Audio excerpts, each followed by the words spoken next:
ಪ್ರಸ್ತುತ ನ್ಯೂಸ್ನ ವಿಶೇಷ ಕಾರ್ಯಕ್ರಮಕ್ಕೆ ಸ್ವಾಗತ. ನಾನು ಬಶೀರ್ ಅಡ್ಡಿ ನಡಕ. एजुकेशन कर इंटरनेशनल तो है नहीं, अपने लोग हैं, अपनी नेक्स्ट जनरेशन है कि अगर जेनजी चिल्ला रही है तो विरोध के लिए नहीं चिल्ला रही, कुछ तकलीफ है इसलिए चिल्ला। मुझे लगता है कि ये जो नई पीढ़ी है जेनजी जेन अल्फा, ये अभी जो हमारी एग्जिस्टिंग पीढ़ी है उससे ज्यादा ऑनेस्ट है। वो प्रश्न पूछती है, उनको लॉजिकल आंसर चाहिए. ಜಂತರ್ ಮಂತರ್ನಲ್ಲಿ ಪ್ರತಿಭಟನೆ ಮಾಡಿದವರು ದೇಶದ್ರೋಹಿಗಳು ಅಂತ ಬಿಜೆಪಿ ನಾಯಕರು ಮತ್ತು ಅವರ ಕಾಲಾಳುಗಳು ದೂಷಿಸಿದ್ರು.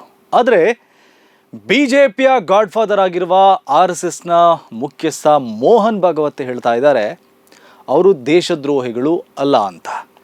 ಜಂತರ್ ಮಂತರ್ನಲ್ಲಿ ವಿದ್ಯಾರ್ಥಿಗಳು ದಂಗೆ ನಡೆಸಿದ್ರು ಅಂತ ಬಲಪಂಥೀಯ ಪಡೆ ಆರೋಪ ಮಾಡಿತ್ತು. ಆದರೆ ಅದು ದಂಗೆ ಅಲ್ಲ, ದೇಶದ ಪ್ರಜಾಪ್ರಭುತ್ವ ಪದ್ಧತಿಗಳ ವಿಸ್ತರಣೆಯ ಕಾರ್ಯ ಅಂತ ಭಾಗವತ್ ಹೇಳ್ತಾ ಇದ್ದಾರೆ. ಸರ್ಕಾರ ಪ್ರತಿಭಟನಾಕಾರರ ಮಾತುಗಳಿಗೆ ಕಿವಿ ಕೊಡಲಿಲ್ಲ ಅಂತ ಹೇಳಿರುವ ಭಾಗವತ್, ಯುವ ಶಕ್ತಿಯ ಕಳವಳಗಳನ್ನು ಸರ್ಕಾರ ಪರಿಹರಿಸಬೇಕು ಅಂತ ಕಿವಿ ಮಾತು ಹೇಳಿದ್ದಾರೆ. ಜೆನ್ಜಿ ಪೀಳಿಗೆಯ ಮಕ್ಕಳು ಅತ್ಯಂತ ಪ್ರಾಮಾಣಿಕರು ಅಂತಾನೂ ಈ ಭಾಗವತ್ ಹೇಳಿದ್ದಾರೆ. ನಮ್ಮ ಪೀಳಿಗೆಗಿಂತ ಜೆನ್ಜಿ ಮತ್ತು ಆಲ್ಫಾ ಪೀಳಿಗೆ ಹೆಚ್ಚು ಪ್ರಾಮಾಣಿಕರು ಅಂತ ಹೇಳಿರುವ ಭಾಗವತ್, ಯಾರನ್ನಾದರೂ ಕಣ್ಣು ಮುಚ್ಚಿ ನಂಬಬಹುದು ಅಂದರೆ ಜೆನ್ಜಿ ಪೀಳಿಗೆಯನ್ನು ನಂಬಬಹುದು ಅಂತ ಹೇಳಿದ್ದಾರೆ.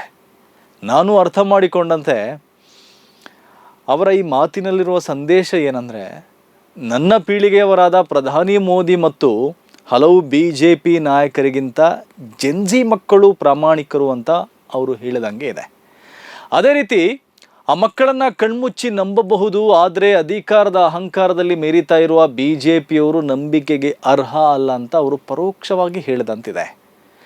ಅದೇನೇ ಇದ್ರೂ ಮೋಹನ್ ಭಾಗವತ್ ಅವರು ಜೆನ್ಜಿ ಪೀಳಿಗೆಯ ಬಗ್ಗೆ ಆಡಿರುವ ಮಾತುಗಳು ಅವರದೇ BJP ನಾಯಕರಿಗೆ ಕಪಾಳ ಮೋಕ್ಷ ಮಾಡಿದಂತಿದೆ. ಜೆನ್ಜಿಗಳನ್ನು ದೇಶದ್ರೋಹಿಗಳು ಅಂತ ಕರೆದವರು, ಅವರು ವಿದೇಶಿ ಶಕ್ತಿಗಳ ಏಜೆಂಟ್ ಅಂದವರು, ಅವರನ್ನು ವೈರಸ್ ಅಂದವರು ಇದೇ BJP ಪಕ್ಷದವರು. ಆ BJP ಪಕ್ಷದ ಗಾಡ್ ಫಾದರ್ ಯಾರಂದರೆ ಅದು RSS ಚೀಫ್ ಭಾಗವತ್. ಇವರ ಸಿದ್ಧಾಂತ ಒಂದೇ, ಉದ್ದೇಶ ಒಂದೇ, ಗುರಿಯೂ ಒಂದೇ, ಕಾರ್ಯಗಳು ಕೂಡ ಒಂದೇ. ಆದರೆ ಜೆನ್ಜಿ ವಿಷಯದಲ್ಲಿ ಮಾತ್ರ BJPಯವರ ನಿಲುವು ಬೇರೆ ಬೇರೆ ಆಗಿದೆ. ಭಾಗವತ್ ಅವರ ನಿಲುವುಗಳು ಬೇರೆಯಾಗಿದೆ. ಒಂದೆಡೆ ಜೆನ್ಜಿಗಳನ್ನು ನಿಂದಿಸುವ, ವಿರೋಧಿಸುವ, ಟೀಕಿಸುವ BJP, ಇನ್ನೊಂದು ಕಡೆ ಅವರು ದೇಶದ್ರೋಹಿಗಳಲ್ಲ, ಅವರು ಪ್ರಾಮಾಣಿಕರು ಅನ್ನುವ RSS ಮುಖ್ಯಸ್ಥ. ಹಾಗಿದ್ರೆ ಯಾಕೆ ಹೀಗಾಯಿತು? ಒಂದೇ ದೋಣಿಯ ಪಯಣಿಗರು ಯಾಕೆ ವಿರುದ್ಧವಾದ ನಿಲುವುಗಳನ್ನು ಹೊಂದಿದ್ದಾರೆ? BJP ಒಂದು ದಿಕ್ಕಿನಲ್ಲಿ ಹೋಗ್ತಾ ಇದ್ದರೆ BJPಯ ಸೈದ್ಧಾಂತಿಕ ಮಾರ್ಗದರ್ಶಕ RSS ಯಾಕೆ ಮತ್ತೊಂದು ದಿಕ್ಕಿನಲ್ಲಿ ಹೋಗ್ತಾ ಇದೆ? ಇದಕ್ಕೆ ಉತ್ತರ ವೆರಿ ಸಿಂಪಲ್. ಅದೇನೆಂದರೆ, ಜೆನ್ಜಿ ಪೀಳಿಗೆಯ ವಿಚಾರದಲ್ಲಿ RSS ಆತಂಕದಲ್ಲಿ ಇದೆ. RSS ಯಾಕೆ ಆತಂಕದಲ್ಲಿ ಇದೆ ಅಂದರೆ, ಭಾರತದ ಜೆನ್ಜಿ ಪೀಳಿಗೆ ಬಲಪಂಥದಿಂದ ದೂರ ಸರಿತಾ ಇದೆ. ಬಲಪಂಥೀಯ ರಾಜಕಾರಣದಿಂದಲೂ ದೂರ ಸರಿತಾ ಇದ್ದಾರೆ. ಮುಂದಿನ ಪೀಳಿಗೆ ಬಲಪಂಥದಿಂದ ದೂರ ಸರಿದ್ರೆ ದೇಶದಲ್ಲಿ RSS ಆಟ ನಡೆಯೋದಿಲ್ಲ, BJPಯ ರಾಜಕಾರಣಕ್ಕೂ ಶಕ್ತಿ ಇರೋದಿಲ್ಲ. ಇದಕ್ಕಾಗಿ ಈಗ ಆಗಿರುವ ದೊಡ್ಡ ಕಂದಕವನ್ನು ಪ್ಯಾಚಪ್ ಮಾಡಲು ಮೋಹನ್ ಭಾಗವತ್ ಈ ಹೇಳಿಕೆಯನ್ನು ನೀಡ್ತಾ ಇದ್ದಾರೆ. ಇದೇನುವರೆಗೆ ಜೆನ್ಜಿಗಳ ಮೇಲಿರುವ ಮೋಹಕ್ಕೋ ಪ್ರೀತಿಗೋ ಭಾಗವತ್ ಬಾಯಿಂದ ಬಂದಿರುವ ಹೇಳಿಕೆಯಲ್ಲ. ನಿಜವಾಗಿಯೂ ಅವರಿಗೆ ಜೆನ್ಜಿಗಳ ಬಗ್ಗೆ ಕಾಳಜಿ ಇದ್ದಿದ್ರೆ ಇಷ್ಟೊಂದು ಪರೀಕ್ಷಾ ಅಕ್ರಮಗಳು ನಡೀತಾ ಇರುವಾಗ ಭಾಗವತ್ ಅವರು ಅದರ ವಿರುದ್ಧ ಮಾತಾಡ್ತಾ ಇದ್ರು. ಇಷ್ಟರವರೆಗೆ ಕಾಯ್ತಾ ಇರಲಿಲ್ಲ. ಜಂತರ್ ಮಂತರ್ನಲ್ಲಿ ಹೋರಾಟ ನಡೆದಾಗ ಆ ಮಕ್ಕಳ ಬೇಡಿಕೆ ಈಡೇರಿಸಲು ಸೂಚನೆ ಕೊಡ್ತಾ ಇದ್ರು. ಜುಲೈ 20ರಂದು ವಿದ್ಯಾರ್ಥಿಗಳ ಮೇಲೆ ದೌರ್ಜನ್ಯ ನಡೆದಾಗ ಅದರ ವಿರುದ್ಧವೂ ಇವರು ಧ್ವನಿ ಎತ್ತಾ ಇದ್ರು. ವಿದ್ಯಾರ್ಥಿಗಳ ಮೇಲೆ BJPಯವರು ಅಪಪ್ರಚಾರ, ಸುಳ್ಳಾರೋಪ ಹೊರಿಸುವಾಗ ಅದನ್ನ ಮಾಡದಂತೆ ತಡಿತಾ ಇದ್ರು. ಆದರೆ ಮೋಹನ್ ಭಾಗವತ್ ಆಗಲಿ RSS ನಾಯಕರಾಗಲಿ ಆ ಬಗ್ಗೆ ತುಟಿಯೇ ಬಿಚ್ಚಿಲ್ಲ. ಆಗ ಮೌನವಾಗಿದ್ದವರು ಈಗ ಬಂದು ಬೆಂಬಲಿಸಿದ್ದಾರೆ. ಅಂದರೆ ಅವರಲ್ಲಿ ಭಯ, ಆತಂಕ ಎಲ್ಲ ಇದೆ ಅಂತ ಅರ್ಥ. ಜೆನ್ಜಿ ಪೀಳಿಗೆ ಬಲಪಂಥೀಯ ರಾಜಕಾರಣದಿಂದ ಹಿಂದೆ ಸರಿಯುತ್ತಿರುವುದನ್ನು RSS ಗಮನಿಸಿದೆ. ಹಾಗಾಗಿ ಯುವ ಸಮೂಹವನ್ನು, ಮುಂದಿನ ಪೀಳಿಗೆಯನ್ನು ತನ್ನತ್ತ ಸೆಳೆಯಲು RSS ಚಿಂತೆ ಮತ್ತು ಚಿಂತನೆ ಮಾಡ್ತಾ ಇದೆ. ಅದರ ಭಾಗವಾಗಿಯೇ ಮೋಹನ್ ಭಾಗವತ್ ಅವರು ಜೆನ್ಜಿಗಳನ್ನ ಬೆಂಬಲಿಸ್ತಾ ಇದ್ದಾರೆ.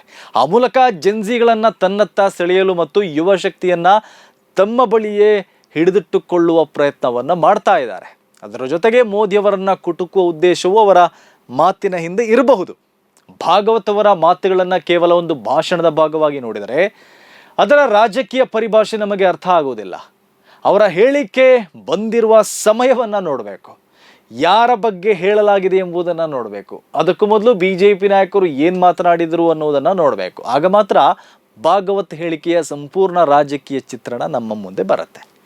ಜೆನ್ಜಿ ಪರವಾಗಿ ಭಾಗವತ್ ಹೇಳಿರುವ ವಾಕ್ಯಗಳು ಕೇಳಲು ಬಹಳ ಸುಂದರ ಆಗಿದೆ, ಆದರೆ ಅದರಲ್ಲಿ ರಾಜಕೀಯ ಬೇರೆನೇ ಇದೆ. ಅವರ ಈ ಮಾತುಗಳು ಈಗ ಯಾಕೆ ಬಂತು ಅನ್ನೋ ಟೈಮಿಂಗನ್ನು ಅರ್ಥ ಮಾಡಿಕೊಳ್ಬೇಕು. ಭಾಗವತ್ ಅವರು ಪರವಾಗಿ ಮಾತಾಡೋದಕ್ಕೂ ಮೊದಲು ಜೆನ್ಜಿಗಳ ವಿರುದ್ಧವಾಗಿ ಮಾತನಾಡಿದವರು ಯಾರು? ಇದಕ್ಕೂ ಮೊದಲು ಜೆನ್ಜಿಗಳನ್ನು ಟೀಕಿಸಿದವರು ಯಾರು? ಅವರು ಪ್ರತಿಭಟನೆ ನಡೆಸಿದಾಗ ಅವರ ಮೇಲೆ ದೌರ್ಜನ್ಯ ನಡೆಸಿದವರು ಯಾರು? ವಿದ್ಯಾರ್ಥಿಗಳ ಪ್ರತಿಭಟನೆಯನ್ನ ಹತ್ತಿಕ್ಕಲು ಮುಂದಾದಾಗ BJP ಸರ್ಕಾರದ ರಾಜಕೀಯ ಭಾಷೆ ಹೆಂಗಿತ್ತು? ಆ ಪ್ರಶ್ನೆಗಳಿಗೆ ಉತ್ತರ ಹುಡುಕಿದಾಗಲೇ ಭಾಗವತ್ ಅವರ ಹೇಳಿಕೆಯ ರಾಜಕೀಯ ಮಹತ್ವ ನಮಗೆ ಗೊತ್ತಾಗತ್ತೆ. ನೋ ಡೌಟ್, ಈಗ ಭಾರತದಲ್ಲಿ ಜೆನ್ಜಿ ಮತ್ತು BJP ನಡುವೆ ಅಂತರ ಹೆಚ್ಚಾಗ್ತಾ ಇದೆ. ಇದುವೇ BJP ಮತ್ತು RSS ಮುಂದೆ ಇರುವ ಅತ್ಯಂತ ದೊಡ್ಡ ರಾಜಕೀಯದ ಭವಿಷ್ಯದ ಚಿಂತೆ. RSSಗೆ ಗೊತ್ತಿದೆ, ಜೆನ್ಜಿ ಪೀಳಿಗೆ ಹಿಂದಿನ ಪೀಳಿಗೆಯಂತೆ ಬರೀ ರಾಜಕೀಯವನ್ನು ನೋಡೋದಿಲ್ಲ, ಅವರೊಂದು ಪಕ್ಷಕ್ಕೆ ಜೋತು ಬೀಳೋದಿಲ್ಲ, ಅವರು ಸಿದ್ಧಾಂತಗಳ ಬಗ್ಗೆ ಹೆಚ್ಚು ತಲೆ ಕೆಡಿಸ್ಕೊಳ್ಳಲ್ಲ, ಅವರು ಒಂದು ಪಕ್ಷದ ಮಾತನ್ನು ಅದನ್ನೇ ಸತ್ಯ ಅಂತ ಒಪ್ಪಿಕೊಳ್ಳೋದಿಲ್ಲ. ಅವರಿಗೆ ಈಗ ಮೋದಿಯೂ ಬೇಕಾಗಿಲ್ಲ, ಮೋದಿ ಇಷ್ಟವೂ ಅಲ್ಲ. ಅದೇ ಕಾರಣಕ್ಕಲ್ವಾ ಮೋದಿಯನ್ನು ಗುರಿಯಾಗಿಸಿ ಮಕ್ಕಳು ಹಿಗ್ಗಾಮುಗ್ಗವಾಗಿ ಬೈದಿರೋದು. ಅವರಿಗೆ ಬಲಪಂಥೀಯ ರಾಜಕಾರಣದ ಘೋಷಣೆಗಳ ಮೇಲೆ ಒಲವಿಲ್ಲ.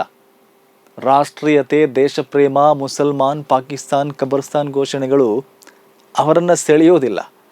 ಅವರು ಸರ್ಕಾರವನ್ನು ಪ್ರಶ್ನಿಸ್ತಾ ಇದ್ದಾರೆ, ವಿರೋಧ ಪಕ್ಷವನ್ನು ಪ್ರಶ್ನಿಸ್ತಾರೆ, ಮಾಧ್ಯಮವನ್ನು ಪ್ರಶ್ನಿಸ್ತಾರೆ, ಸಾಮಾಜಿಕ ಮಾಧ್ಯಮದ ಮಾಹಿತಿಯನ್ನು ಪ್ರಶ್ನಿಸ್ತಾರೆ. ಅವರಿಗೆ ಪಕ್ಷಕ್ಕಿಂತ ವಿಷಯ ಮುಖ್ಯ ಆಗಿದೆ, ಸಿದ್ಧಾಂತಕ್ಕಿಂತ ತಮ್ಮ ಭವಿಷ್ಯ ಮುಖ್ಯ. ಉದ್ಯೋಗ, ಶಿಕ್ಷಣ, ನೀಟ್, ಪರೀಕ್ಷಾ ಕ್ರಮ, ಪೇಪರ್ ಲೀಕ್, ಪಾರದರ್ಶಕತೆ ಸೇರಿದಂತೆ ತಮ್ಮ ಜೀವನಕ್ಕೆ ಸಂಬಂಧಿಸಿರುವ ಪ್ರಶ್ನೆಗಳು ಅವರಿಗೆ ಮುಖ್ಯ ಆಗಿದೆ. ಹೀಗಿರುವಾಗ ಯುವ ಶಕ್ತಿಯ ಅಸಮಾಧಾನವನ್ನು ಕೇವಲ ರಾಜಕೀಯ ವಿರೋಧ ಅಂತ BJP ಭಾವಿಸ್ಕೊಂಡಿದ್ದು ಅವರಿಗೆ ಈಗ ತಿರುಗುಬಾಣವಾಗಿದೆ. BJPಗೆ ಅಪಾಯ ತಂದೊಡ್ಡಿದೆ.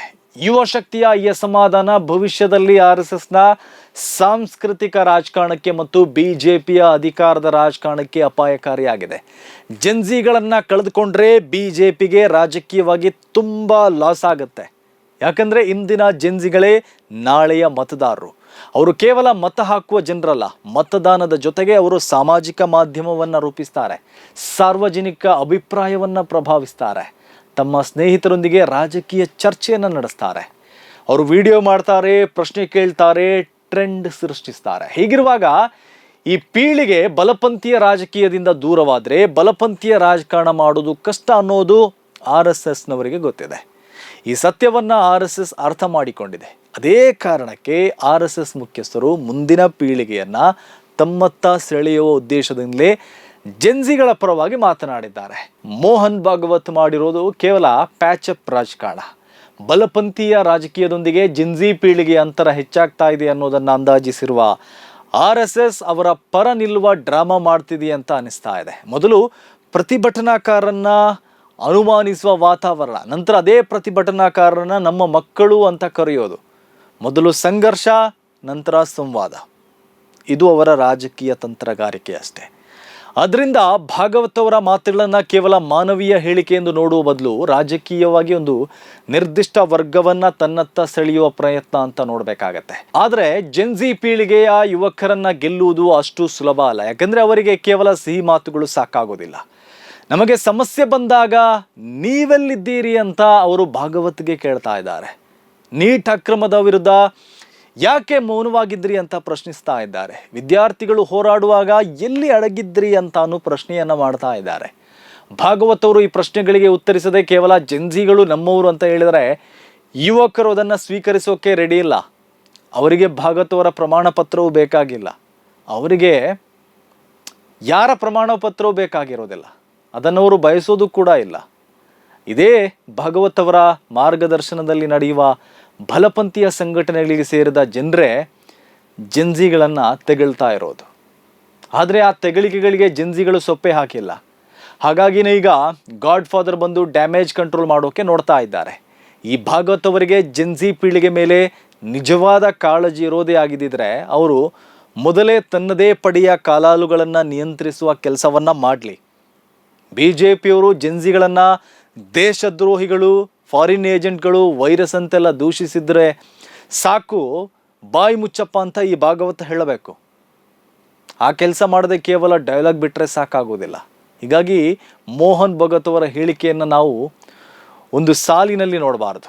ಇದನ್ನು ನಾವು ಬಲಪಂಥೀಯ ರಾಜಕಾರಣದ ಆತಂಕವಾಗಿಯೂ ನೋಡ್ಬೋದು. ಬಹುಶಃ ಇದು ರಾಜಕೀಯ ಪ್ಯಾಚಪ್ ಆಗಿರ್ಬೋದು. ಆದರೆ ಪ್ಯಾಚಪ್ ಮಾಡುವುದು ಸುಲಭ, ವಿಶ್ವಾಸವನ್ನು ಮರಳಿ ಗಳಿಸುವುದು ಕಷ್ಟ. ಜೆನ್ಜಿಗಳಿಗೆ ನಿಮ್ಮ ಸಿಹಿ ಮಾತುಗಳಿಗಿಂತ ಉತ್ತರ ಬೇಕು, ಪ್ರಮಾಣ ಪತ್ರಕ್ಕಿಂತ ನ್ಯಾಯ ಬೇಕು, ಪ್ರಚಾರಕ್ಕಿಂತ ಪಾರದರ್ಶಕತೆ ಬೇಕು.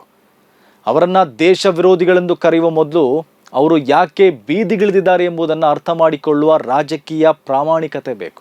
ಹೀಗಾಗಿ ಭಾಗವತ್ ಅವರ ಈ ಹೇಳಿಕೆಯ ನಂತರ ನಿಜವಾದ ಅಗ್ನಿ ಪರೀಕ್ಷೆ ಎದುರಾಗಿರೋದು ಜೆನ್ಜಿಗಳದ್ದಲ್ಲ, ಅದು BJP ಮತ್ತು RSSನದ್ದಾಗಿದೆ. ಇದು ಇವತ್ತಿನ ಪ್ರಸ್ತುತ ನ್ಯೂಸ್ ವಿಶೇಷ. ಸುದ್ದಿಗಳ ವಸ್ತುನಿಷ್ಠ ವಿಶ್ಲೇಷಣೆಗಾಗಿ ನೋಡ್ತಾ ಇರಿ ಪ್ರಸ್ತುತ ನ್ಯೂಸ್.